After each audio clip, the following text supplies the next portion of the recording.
Le Titanic également a eu du mal à partager ces informations car il y avait une très grande mésentente entre les membres de l'équipage.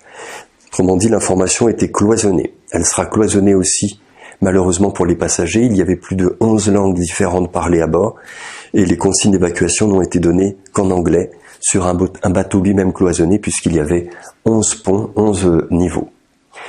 Et puis, ce qui est terrible aussi, c'est que quand le Titanic a émis son premier SOS de l'histoire, il n'a pas été entendu par les bateaux les plus proches. Celui qui pouvait porter secours, le Carpathia, venait de fermer lui-même son système de télégraphie. Autrement dit, l'absence de système de veille n'aide pas à récolter des signaux faibles. Autre point également, signal faible parce qu'il ne fait pas partie de nos modèles mentaux. Le commandant à bord du Titanic a été interviewé avant la traversée. Il a fait part d'un événement de mer qu'il avait connu.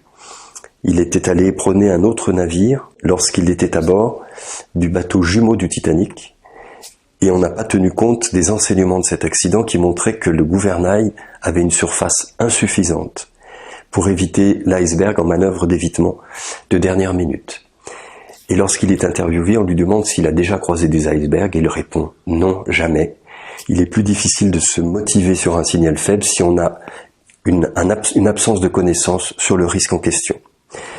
Et enfin, quand le signal est devenu tellement fort à la fin, on ne l'entend plus.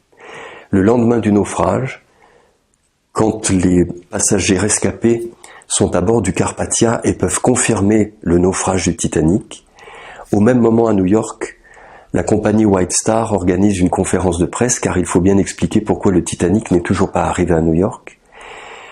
Et connaissant l'information du Carpathia, le vice-président, M. Franklin, nie l'évidence.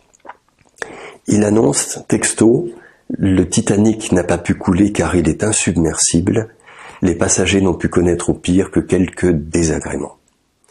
Se croire insubmersible est très très dangereux. Ce bateau a vécu 4 jours et demi à la mer. Le problème des signaux faibles essentiel, c'est pas le signal lui-même, c'est comment il est affaibli dans le cerveau des dirigeants qui ne veulent pas l'entendre. Faites vôtre cette phrase de John Cage, musicien contemporain. Si un bruit te dérange, écoute-le.